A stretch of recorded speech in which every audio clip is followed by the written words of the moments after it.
Hi, everyone. Judge Andrew Napolitano here for Judging Freedom. Today is Thursday, December 21st, 2023. Professor John Mearsheimer joins us now. Professor Mearsheimer, thank you very much for your time and for your insights. I'd like to talk big picture on the world scene. President Biden, President Zelensky, President Putin, Prime Minister Netanyahu, but let's start with Ukraine. Is Joe Biden the victim, the descendant, if you will, of a policy about Ukraine that began back in the Clinton administration, or is he the architect of what now appears to be his own disaster? Well, there's no question that the decision to expand NATO to include Ukraine, which is the main cause of the present war, was made before Joe Biden even became vice president, much less president. But nevertheless, when he moved into the White House in January of 2021, what he did was ramp up the efforts to bring Ukraine into NATO. He was fiercely anti-Russian, fiercely pro-Ukrainian, and he pushed forward in ways that provoked a major crisis that lasted over all of 2021 and into early 2022. And he had opportunities to work out some sort of diplomatic solution to avoid a war. But instead of accommodating the Russians in any meaningful way, what he did was basically tell them that he was not going to change American or European policy at all. And the end result is that we got this war. So I think in a very important way, he bears a lot of responsibility, although not all the responsibility for this disaster. I don't expect you to psychoanalyze him at all. That's not what we're here for. But what is the genesis of the animosity toward Russia? Is he stuck in a Cold War mentality like Victoria Nuland and Tony Blinken and Jake Sullivan appear to be? Well, I think that first of all, most Democrats, and this would surely include Biden, believe that the reason Trump won in 2016 was because the Russians interfered in the election. Most Democrats refused to believe that Hillary Clinton was just a bad candidate, and Trump in many ways was a terrific politician. They therefore think that there has to be an alternative explanation, and that is that the Russians were involved. And they hate the Russians for that reason. Tremendous amount of Russophobia in the Democratic Party. Furthermore, I think a lot of it just has to do with the fact that Russia was the adversary in the Cold War. Of course, it was the Soviet Union back then, but we were sort of brought up to hate the Soviet Union, to fear the Soviet Union.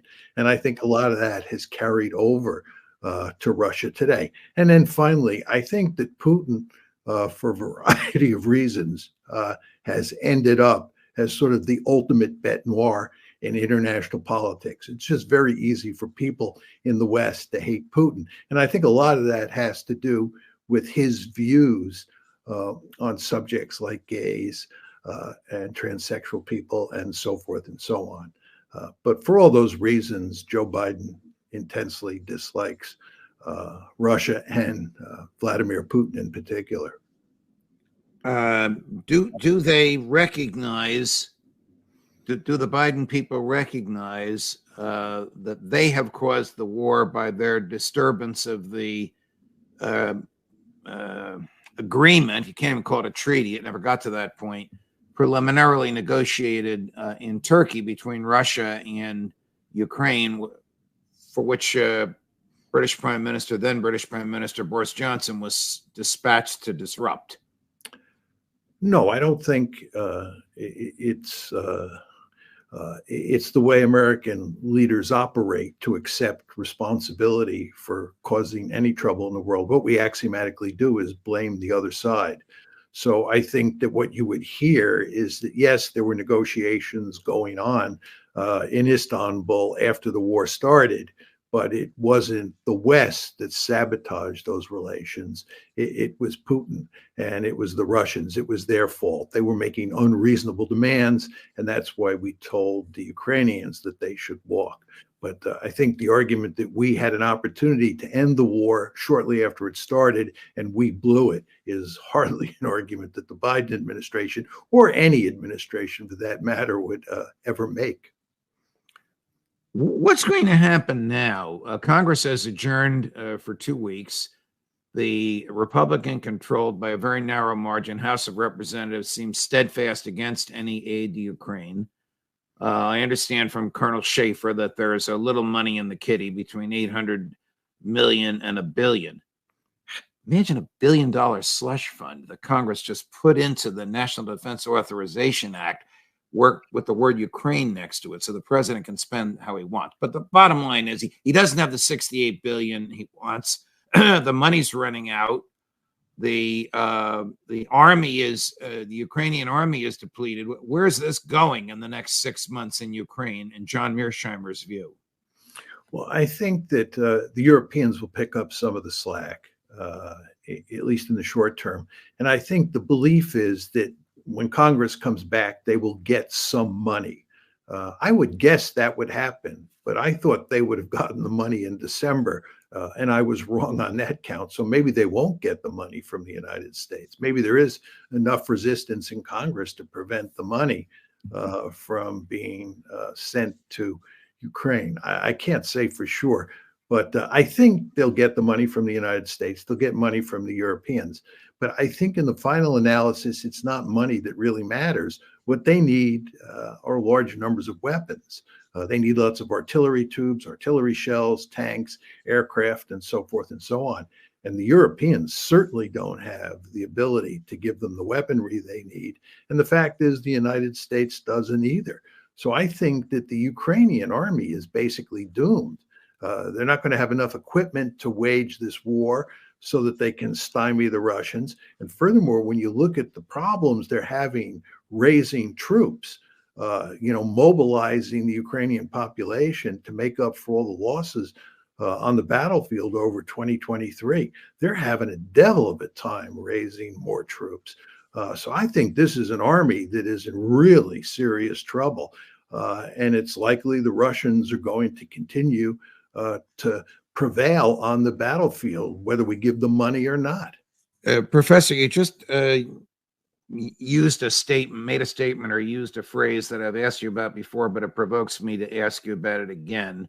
When you said they need artillery tubes and artillery shells and the accoutrement that go with that, and Europe and the U.S. are not in a position to give it. Question: has the West dangerously depleted its own military stockpiles should, as my grandmother would say, God forbid, it ever need it for our own defensive purposes? The West, Europe, and the U.S.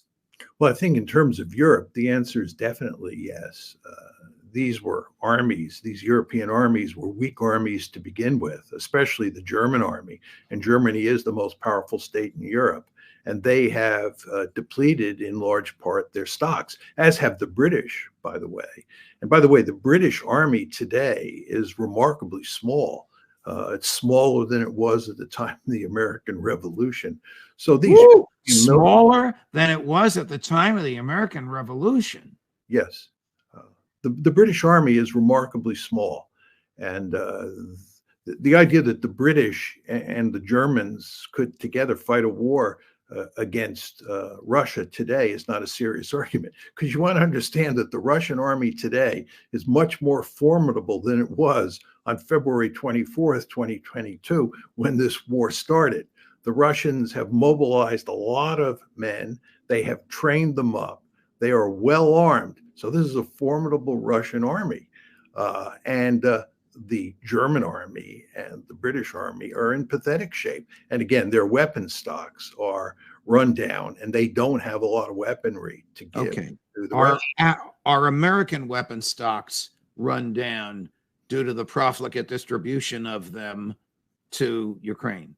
Somewhat, but not in any meaningful way. The United States is still in excellent shape. The fact is that we have spent almost the entire post-Cold War period fighting wars and spending huge amounts of money on defense. So we have a lot of capability.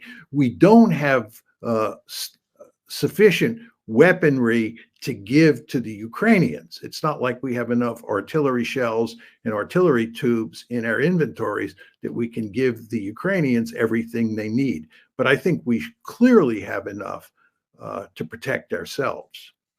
What is the state of diplomatic relations as we speak, December 21st, 2023, between Russia and the United States, Professor Mearsheimer? If you listen to Putin speak these days, and he just gave a big end of the year press conference, and he's given a number of interviews with journalists and talks that are available on the internet, what you see is that he has deep-seated animosity towards the Europeans. He really has no interest in talking to the Europeans at all. He does have some animosity towards the Americans for sure, but I have the sense anyway that he has less animosity towards the United States than he does towards the Europeans. And by the way, a lot of this has to do with the fact that he has said 2 times now that he believes he was foolish, he was mistaken to have trusted the West for many years regarding not only Ukraine, but just general relations between the West and Russia. He thought that the West that the West might possibly be able to treat Russia with some respect, and they may be able to work out some sort of modus vivendi. And of course, that didn't happen, witness the present war. And he now blames himself for not recognized earlier that he was dealing with an opponent, and here we're talking about the West, that couldn't be trusted. We have a great clip. Chris has captured, I think, the essence of a 4-hour interview. He talks for 20 minutes, no notes, and then they question him for 4 hours, no notes. I couldn't imagine Joe Biden doing that, but this is not to poke fun at Biden. But before we play this clip, do Sergei Lavrov, the Russian foreign minister, and Antony Blinken, the American Secretary of State, speak with each other? Do their principal deputies or underlings speak with each other? I honestly don't know. I mean, I don't see any evidence of it, but there may be, phone calls taking place between them. If they are talking to each other, I don't think anything of any consequence is resulting from those conversations. It may be the case that the Americans are interested in talking to the Russians. Blinken's interested in talking to Lavrov about working out some sort of ceasefire or armistice, but the Russians have made it clear that they're not interested in that. They're interested basically in a peace agreement on their terms. The Russians think that they're now in the driver's seat, and they want a peace agreement, not an armistice, a peace agreement on their terms. They are in the driver's seat in Ukraine, are they not? Oh, there's no question about that. The Ukrainians are in real trouble, and people in Ukraine understand that, and people in the West understand that. The question of whether we can fix that situation is another matter. People like me do not think you can fix the situation, that the Ukrainians are basically doomed. But as you would expect, lots of the foreign policy establishment in the West thinks that we can rescue the situation. The Russians, on the other hand, are quite optimistic. In fact, sometimes when you listen to Russians talk these days, you think that they're overly optimistic, but they're clearly in the driver's seat, and Putin has a bounce in his step when he walks around. Here's President Putin, though seated with a bounce in his step, analyzing the United States of America. Cut number 1, Chris. Speaking of the United States, we're ready to talk to them too. We believe that the United States is an important and necessary country for the world. However, their absolutely imperial policy is hurting themselves. It's not even hurting us, it's hurting them first and foremost, because in the public eye they have to act as an empire.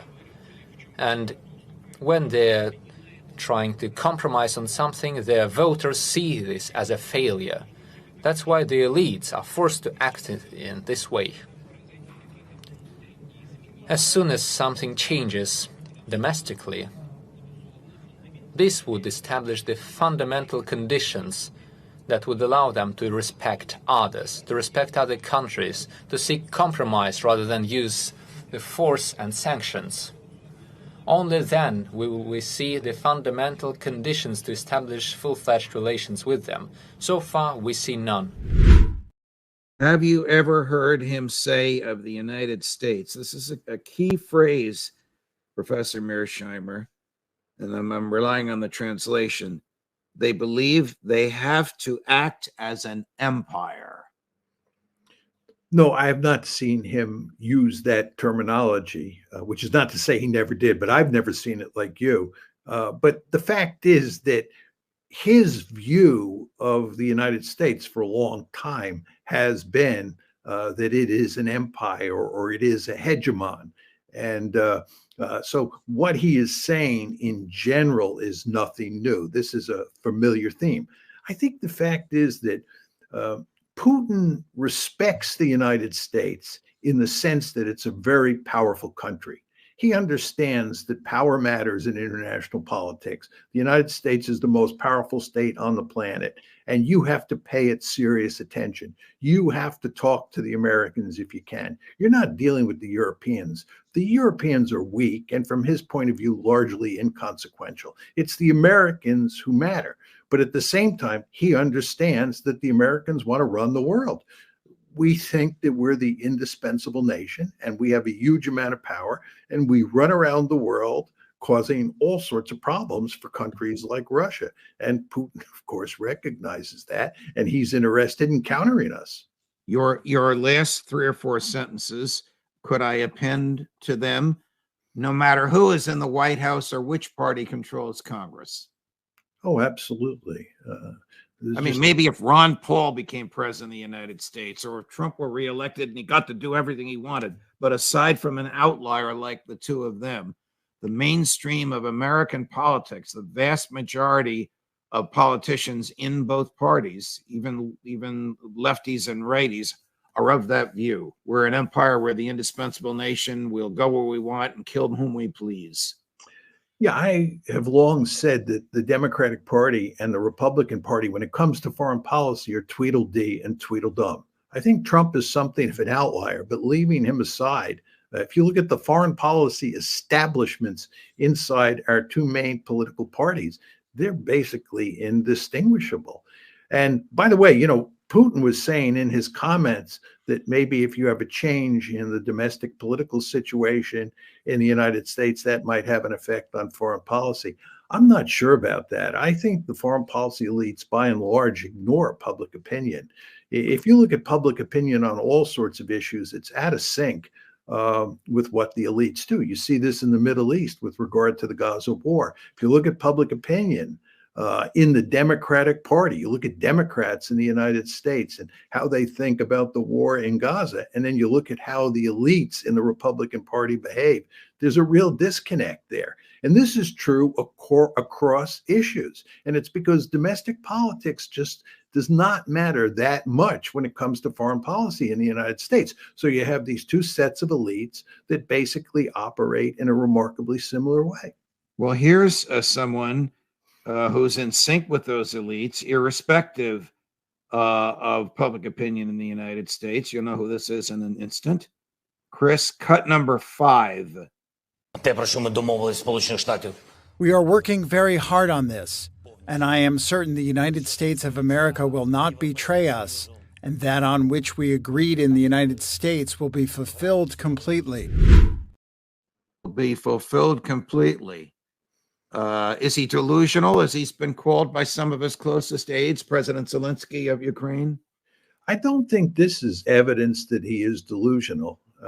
I think that he has to say that to maximize the chances that he will get the aid next year that he's been unable to get in December. He's between a rock and a hard place here, and he has to pretend that he's definitely going to get the money, that the United States would never double cross him or anything like that. So I can understand why he said that. And I don't think that's delusional behavior on his part. Switching gears, here's Secretary Blinken I'm sorry, it looks like he hasn't slept in a few days, but here's Secretary Blinken yesterday saying, oh, the Israelis are going to stop the killing. We're going to have a ceasefire. It's not Netanyahu, it's Hamas. That's the problem. Cut number 8. Israel has been very clear, including as recently as today, that it would welcome returning to a pause in the further release of hostages. The problem was and has been and remains Hamas. They reneged on commitments that they made during the first pause for hostage releases. And the question is whether they are in fact willing to resume this effort. We believe that, as we said from the outset, Israel has not only a right but an obligation to defend itself and to try to make sure that October 7th never happens again. Any other country in the world faced with what Israel suffered on October 7th would do the same thing. What is striking to me is that even as, again, we hear many countries urging the end to this conflict, which we would all like to see, I hear virtually no one saying, demanding of Hamas that it stop hiding behind civilians, that it lay down its arms, that it surrender. This is over tomorrow if Hamas does that. This would have been over a month ago, 6 weeks ago, if Hamas had done that. And how can it be that there are no demands made of the aggressor and only demands made of the victim? If there's a word of truth in the last 3 or 4 statements, this would have been over a month ago. The Netanyahu regime is determined to level and eradicate Gaza. Your thoughts? Well, I think that what you get with Tony Blinken are the standard Israeli talking points. And this is hardly surprising at all. First of all, he is the Secretary of State in the United States of America, and the United States is joined at the hip with the Israelis. So whoever is Secretary of State, whether it's Tony Blinken or somebody else, is going to make similar arguments because we defend Israel unconditionally, almost all the time.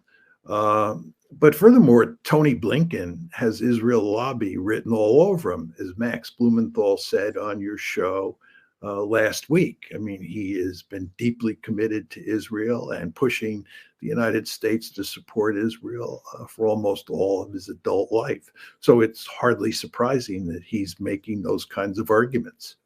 There's going to be a vote in the UN today or tomorrow before they break for Christmas, a second effort to get the General Assembly, which I guess is meaningless without the Security Council. You would know better than I exactly how the rules and regulations of the UN work, but another vote on a ceasefire.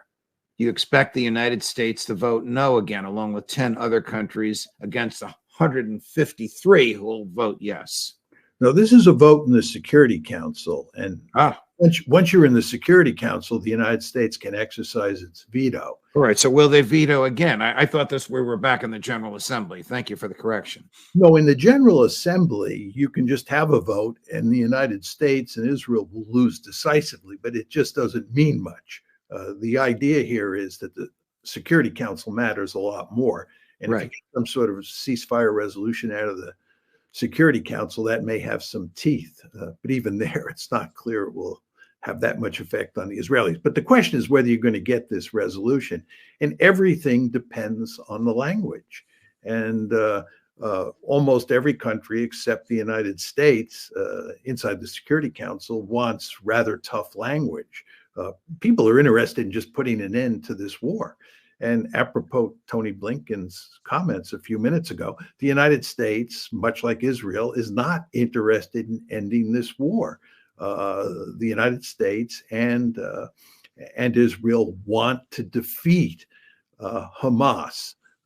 And to defeat Hamas is going to take a long time. The Israelis are not close at this point in time to defeating Hamas. So this war has to go on for a long time. So when people start talking about a permanent ceasefire, putting an end to this war, this is something the Israelis and the Americans, especially someone like Tony Blinken, doesn't want to hear. So we want to craft a resolution that maybe shuts things down briefly, but not forever.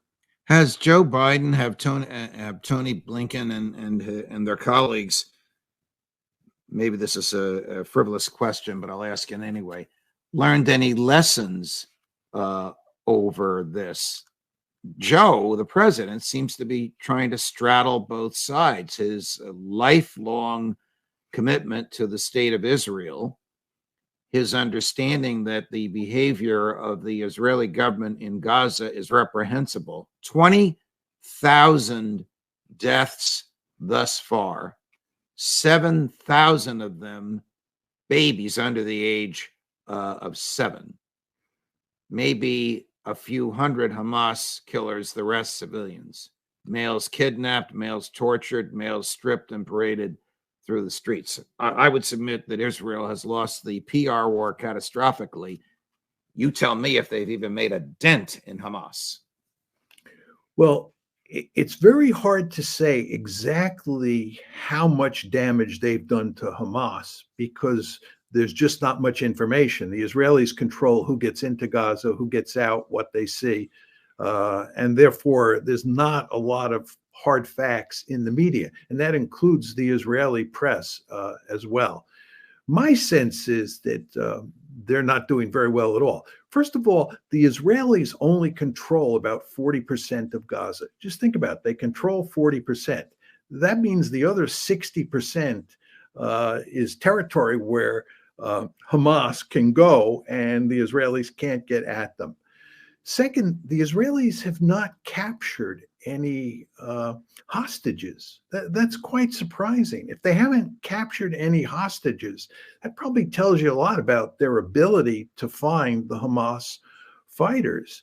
Furthermore, if you look at the number of people that the Israelis have killed, the number is about 20,000, as you said before.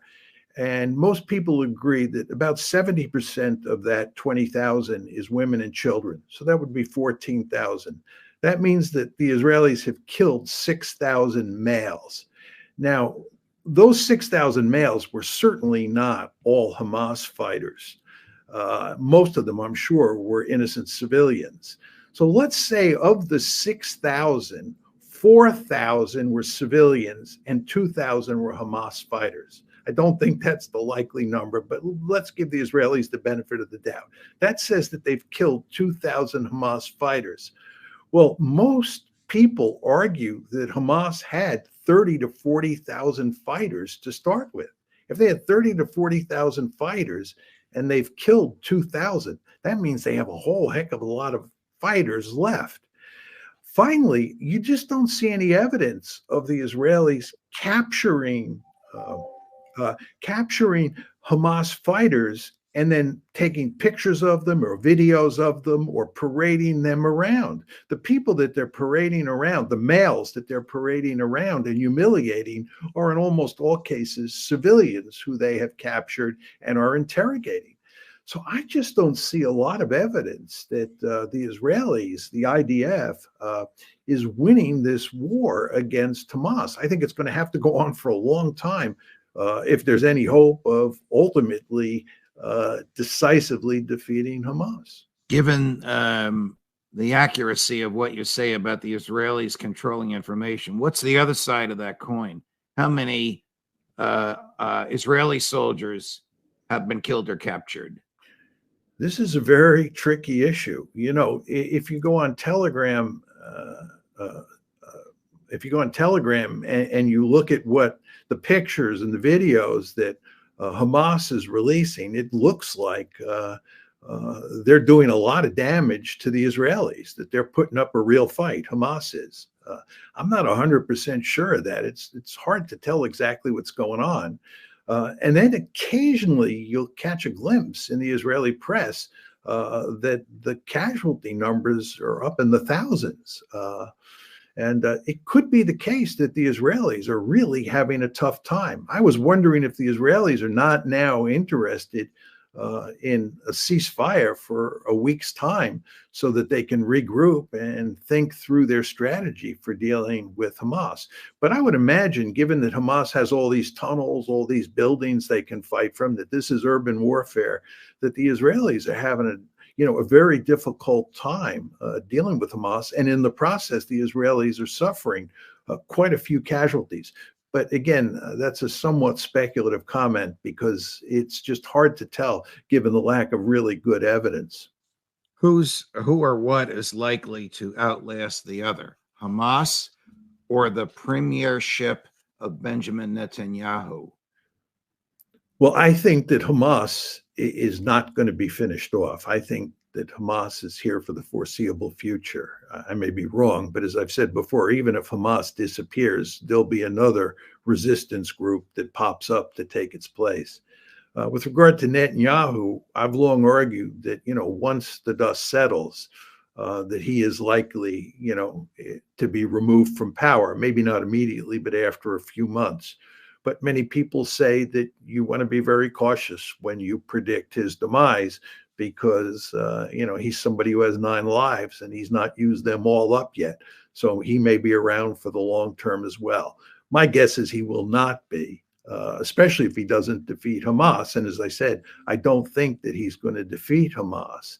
And I think, as you said earlier, what's happening in Gaza is a huge black mark on Israel's reputation. And I think this will become more of a problem once the dust settles and people take stock of what's happened. Is there any military purpose served by destroying a Palestinian cemetery? Professor Mearsheimer. No, I mean, I think that it's very clear what the Israelis are doing here is they're not simply interested in fighting and destroying Hamas. They're interested in inflicting massive punishment on the civilian population in Gaza. You want to understand that they are not only bulldozing up cemeteries, we now have a situation where there is not a single functioning hospital in northern Gaza, not a single functioning hospital. And the hospital situation in southern Gaza is rapidly moving towards the hospital situation in northern Gaza. This is unbelievable. They've destroyed, huge numbers of buildings. 90% of the population of Gaza has been displaced. I could go on and on. It's truly amazing what they're doing, but this has little military utility. And if anything, what it does is it reinforces the Palestinian population's support for Hamas. So I think this makes little sense at all. There you go. Professor Mearsheimer, it's been a pleasure. I thank you for our friendship and our wonderful collaboration during the year. I know it's Christmas week. We have Best of on Monday and Tuesday, Christmas and the day after, and you're prominently featured in there. But if your family will give you a few free minutes, we'll be back on Wednesday, Thursday, and Friday of next week. From the cold winters of Chicago, John Mearsheimer. It's a pleasure, Professor. Thank you very much. And Merry Christmas to you and your family. Thank you very much, and Merry Christmas to you, Judge. Thank you. More coming up, my dear friends, later today and tomorrow. Judge Napolitano for Judging Freedom.